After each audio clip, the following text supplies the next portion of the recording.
Alrighty. Thank you for joining me this evening. We are going to be doing some CNA review today. We're going to be going over some CNA math and patient rights today. We're going to be focusing on patient rights. So I want to thank you for joining me. My name is Sade Stevenson. I am the program director of McAllen Medical Training Center, which is based in um, Ontario, California, and also we have an office in Westminster, California, which is in the Long Beach area. I welcome you tonight. Each time we get together, we go over a series of questions for that could possibly be on the California CNA exam. Whether you do Credentia or Headmaster, these questions are will practice to get you ready and get you in testing mode. So tonight we are going to be going over CNA math problems. So we're going to start with 20 questions of math. So get your calculators out. You will need scratch piece of paper just so you can practice you're going to be dividing or multiplying as you solve the problems. I want to encourage you to subscribe to our YouTube channel so you can get alerts when we post a new live. We host the CNA reviews every 2 weeks, so you will be getting a new batch of questions every 2 weeks to prepare for your state exam. So the first question for tonight is how many milliliters are there in 2.5 ounces? So my question to you is, are you going to multiply or divide to get to your answer? Are you going to multiply or divide by 30? Because 30 milliliters equals 1 ounce. So in this question, are you going to divide or multiply to get to your answer? So for this one, 2.5 ounces times 30 equals 75. So your answer is 75 milliliters. Again, it's going to be 2.5 multiplied by 30 to get your answer of 75 milliliters. So number two, if a patient weighs 154 pounds, how many kilograms does the patient weigh? It's 154 pounds. How many kilograms does the patient weigh? And the conversion or the formula to remember, I'm sorry.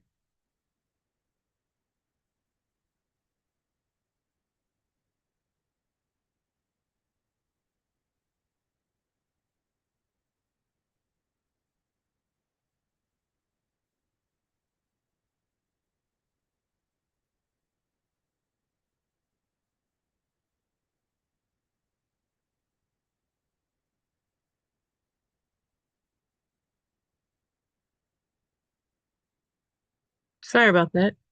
I had a technical glitch. Let me fix that. Let's go back to our question. It was 154 pounds.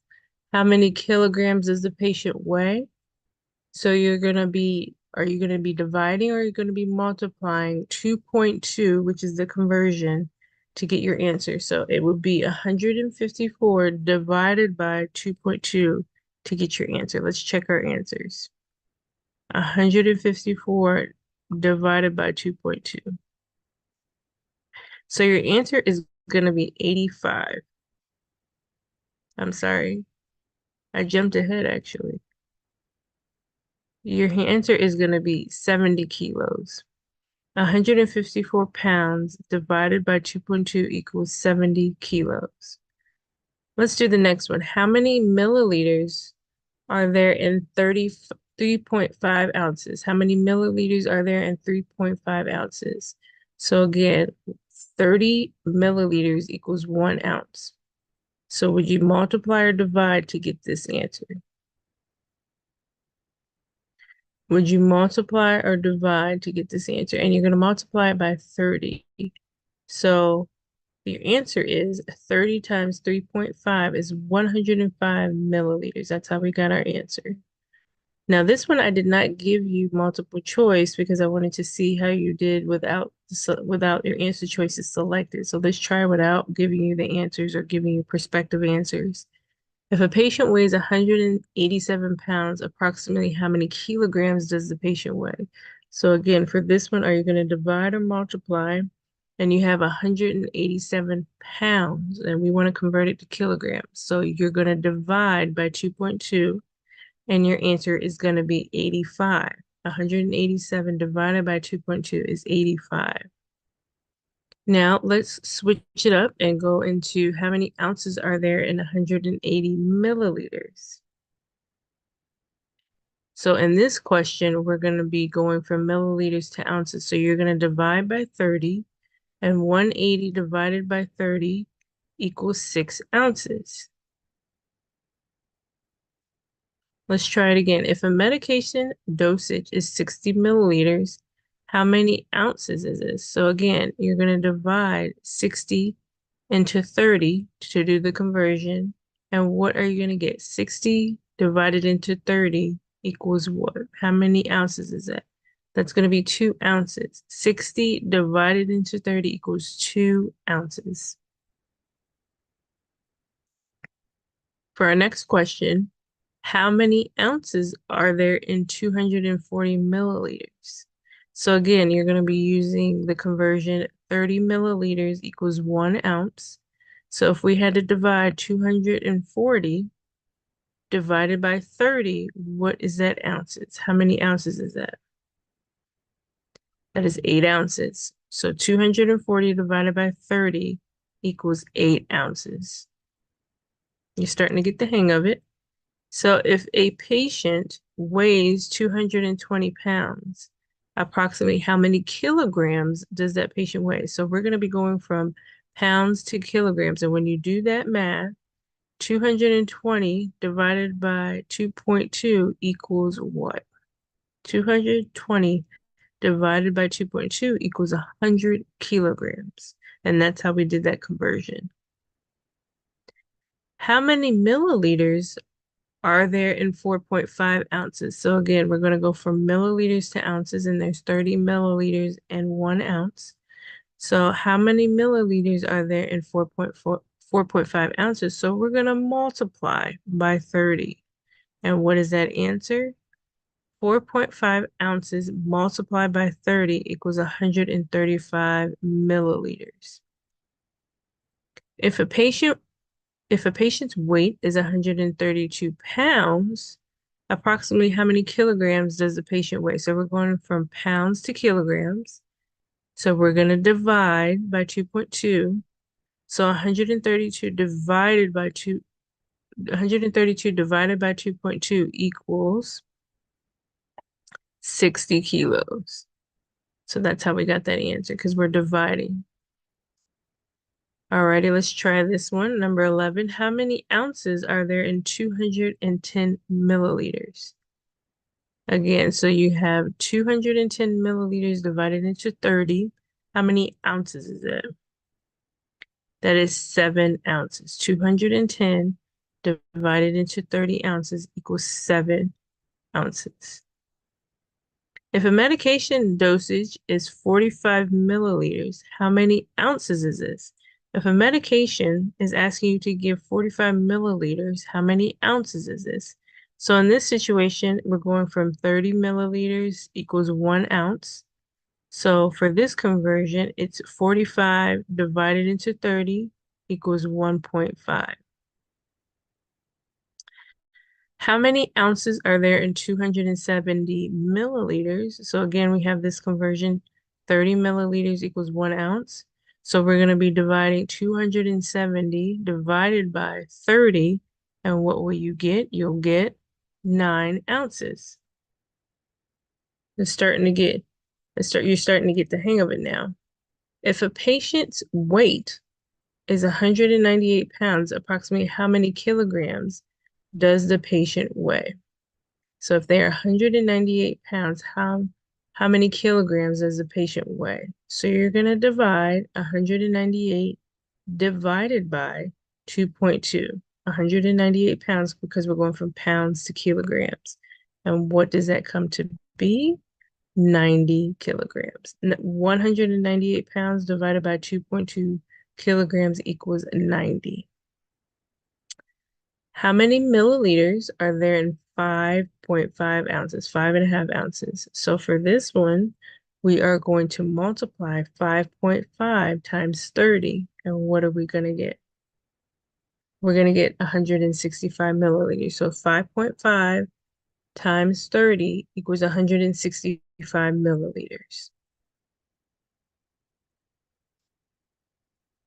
If a patient's weight is 176 pounds, approximately how many kilograms does a patient weigh? So it sounds like we're going to be going from pounds to kilograms. And then for that, we're going to be dividing. So we're going to divide 176 divided by 2.2. And what will we get? We're going to get 80 kilograms. 176 pounds divided into 2.2 kilograms. Alrighty, how many ounces are there in 300 milliliters? So we're going from milliliters to ounces. And for this, we're going to divide this by 30. 300 milliliters divided by 30 equals 10 ounces.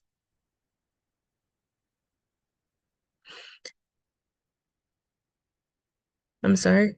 How many, if a patient's weight is 176 pounds, approximately how many kilograms does the patient weigh? So they're 176 pounds.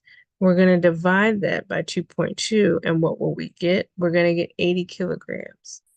So we need to go from 176 pounds to kilograms, or to find out how many kilograms that is, that's going to be 80 kilograms. How many ounces are there in 300 milliliters?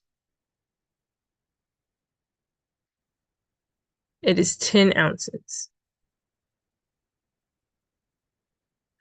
If a medication dosage is 75 milliliters, how many ounces is this? If a medication dosage is 75 milliliters, how many ounces is this? So we're going to divide 75 milliliters into 30, and what will we get? We're going to get 2.5 ounces. 75 milliliters divided by 30 equals 2.5 ounces. How many milliliters are there in 6 ounces? So for this one, we're going from ounces to milliliters. So 6 ounces equals how many milliliters? You're going to multiply by 30. And you're going to get 180 milliliters.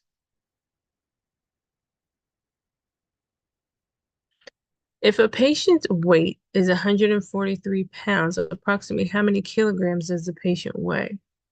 If they weigh 143 pounds, how many kilograms do they weigh? So we are going to divide this by 2.2 kilograms. And you get 65 kilograms. 143 divided by 2.2. Now let's switch over to the Patient Bill of Rights. And let's start with the first question. What does the term informed consent mean in the context of patient rights? Patients have the right to receive treatment without being informed. Patients have the right to make decisions about their health care after being informed about the risks and benefits. Patients have the right to refuse treatment without any information, or patients have the right to receive treatment without understanding the consequences.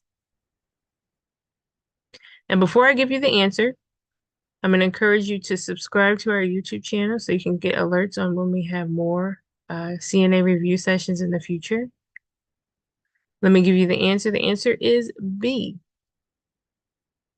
Informed consent means that patients have the right to make decisions about their healthcare after being informed about the risks and benefits. Alrighty, number 2, which of the following is an example of a patient's right to confidentiality? Sharing patient information with friends and family, sharing patient information with colleagues or for discussion, keeping patient information private and not sharing it without the patient's permission, discussing patient information openly in public areas, or posting information on social media. Which one is correct? It is C. Patient's right to confidentiality ensures that patient's information is kept private and is not shared without the patient's permission. Number 3, which of the following statements best describes a patient's right to dignity and respect? A, patients should expect disrespectful behavior from healthcare providers. B, patients should be treated with compassion, empathy, and courtesy. C, patients should not expect any consideration for their feelings or emotions. D, patients should tolerate disrespect treatment from healthcare providers. Or E, patients' feelings and emotions are not important during healthcare interactions. The answer is B. Patients have the right to be treated with compassion, empathy, and courtesy, dignity, and respect. 4, what does the term patient autonomy refer to in context of patients' rights? Patients have no control over their healthcare decisions. Patients have the right to make decisions about their medical treatment. Patients must follow all healthcare provider instructions without question. Patients are not allowed to express their preferences regarding treatment options. And E, patients have limited choices in their healthcare journey. The answer is B. Patient autonomy means that patients have the right to make decisions about their medical treatment. Number 5, how does the Patient Bill of Rights contribute to protecting patients' rights? Is it by restricting patient access to healthcare services, by outlining the rights and responsibilities of patients when receiving medical care, by allowing healthcare providers to disregard patient preferences, by mandating patients to follow healthcare provider instructions without question, or by limiting patients' involvement in their healthcare decisions? The answer is B. The Patient Bill of Rights outlines the rights and responsibilities of patients when receiving medical care, contributing to protecting patient rights. Number 6, what action should healthcare providers take if a patient experiences dissatisfaction with their care? Listen to the patient's concerns, addresses them properly, then involve them in finding a solution. Ignore the patient complaints and continue providing care as usual. Dismiss the patient concerns that are irrelevant. Blame the patient for their dissatisfaction, or limit the patient's access to healthcare services. It is A. Healthcare providers should listen to the patient's concerns, address them properly, and involve them in finding a solution if a patient expresses dissatisfaction with their care. Number 7, which of the following is a key aspect of a patient's right to privacy? Sharing patient information without consent, respecting the confidentiality of patient information, disclosing patient information to unauthorized individuals, posting patient information on social media platforms, or discussing patient information openly in public areas. And this picture should be a clue to you. B, respecting the confidentiality of patient information is a key aspect of a patient's right to privacy. Number 8, how does advocacy contribute to protecting patient rights? Is it by disregarding patient preferences and concerns? By representing and supporting patients' interests and preferences? By limiting patient access to healthcare services? By ignoring patient complaints and dissatisfaction? Or by restricting patients from making decisions about their healthcare? It is B. So patient advocacy contributes to protecting patient rights by representing and supporting patients' interests and preferences. Number 9, I think this is the last question for tonight. What is the significance of patient education and upholding patient rights? Is it A, patient education is unnecessary and irrelevant to patient rights? B, patient education empowers patients to make informed decisions about their healthcare? C, patient education limit patients' involvement in their healthcare decisions? D, patient education disregards patients' preferences and concerns? Or E, Patient education restricts patients' access to healthcare services. The answer is B. Patient education empowers patients to make informed decisions about their healthcare, which is essential for upholding patient rights. So I'd like to thank you for joining me today. Thank you for watching our CNA review. We do this every other week. I appreciate you for joining and logging in or rewatching this. If you would like to get in touch with us, you can call us at our office or check our website.